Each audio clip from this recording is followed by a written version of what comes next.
Para malaikat pelindung.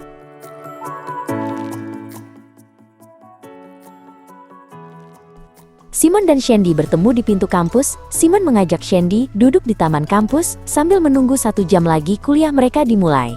Keduanya berjalan menuju taman yang dituju. Shandy tiba-tiba bertanya, "Mon, kemarin omku cerita, kalau setiap manusia itu punya malaikat pelindung. Dia bilang, malaikat itu selalu ada di samping kita, menjaga kita dari bahaya, bahkan sebelum kita sadar bahaya itu ada." Simon mengangguk serius. "Oh, malaikat pelindung, itu bener kok. Dan termasuk salah satu ajaran dalam tradisi iman kita." Mereka sampai di taman dan memilih duduk di bawah pohon jambu. Shandy masih bingung, "Tapi bagaimana kita tahu?" Lalu Shandy melanjutkan, "Maksudku, bagaimana aku bisa benar-benar yakin hal itu benar? Apakah ada dasar ajaran di Alkitab?" "Tentu ada, Shan," lalu Simon menjelaskan, "salah satunya Mazmur bab 91 ayat 11 yang bunyinya, 'Sebab malaikat-malaikatnya akan diperintahkannya kepadamu untuk menjaga engkau di segala jalanmu.'" Simon diam sejenak, lalu melanjutkan, "Ayat ini menunjukkan bahwa Tuhan secara aktif menugaskan malaikat untuk melindungi dan menuntun kita dalam perjalanan hidup kita. Ini bukan perlindungan umum, tapi spesifik untuk setiap orang." Shandy berdiri, tampak senyum cerah di wajahnya. "Menarik. Ada lagi, Mon?" Simon menimpali. "Ada, Shan. Injil Matius bab 18 ayat 10. Yesus berbicara tentang malaikat anak-anak kecil. Dia berkata, 'Ingatlah, jangan menganggap rendah seorang dari anak-anak kecil ini. Karena aku berkata kepadamu, ada malaikat mereka di surga yang selalu memandang wajah Bapakku yang di surga.'" Shandy takjub, "Malaikat yang selalu memandang wajah Bapa?" Simon melanjutkan, "Ya. Ayat ini sering diinterpretasikan sebagai indikasi bahwa setiap orang beriman, bukan hanya anak-anak secara harfiah, memiliki malaikat yang memiliki akses langsung ke hadirat Tuhan, bertindak sebagai perantara atau penjaga. Ayat-ayat ini memberikan dasar yang kuat bahwa penjagaan malaikat adalah bagian dari pemeliharaan ilahi Tuhan dalam hidup kita."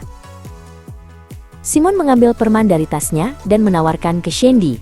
"Lalu, apa makna peringatan untuk para malaikat ini?" tanya Shandy. Simon melanjutkan, "Dalam gereja Katolik, itu diperingati setiap tanggal 2 Oktober. Peringatan ini bukanlah hari raya besar, tapi merupakan peringatan wajib atau memorial." Shandy mengangguk, "Oh begitu? Aku baru tahu. Terus kapan itu dimulainya?" Simon kembali menjelaskan, penghormatan kepada para malaikat pelindung sudah ada sejak awal kekristenan yang didasarkan pada Alkitab. Pada abad ke-16, Paus Pius kelima menetapkan perayaan ini untuk hari Minggu pertama bulan September. Shandy membagikan minuman yang dibawanya dan menyodorkan botolnya ke Simon. "Lalu kenapa jadi pindah ke tanggal 2 Oktober?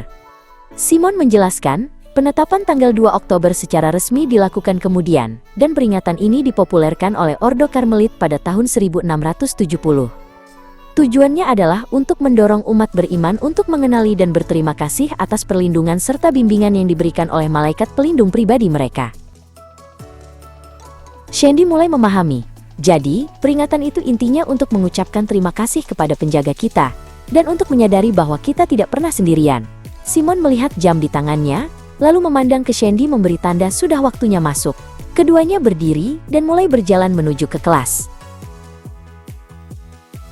Simon melanjutkan penjelasannya, "Tepat sekali. Itu adalah hari untuk merenungkan pemeliharaan Tuhan, yang diwujudkan melalui pelayanan para malaikat. Ini membantu kita untuk hidup dengan keyakinan, tahu bahwa bahkan dalam kesulitan dan ketidakpastian, ada penjagaan surgawi yang bekerja demi kebaikan kita."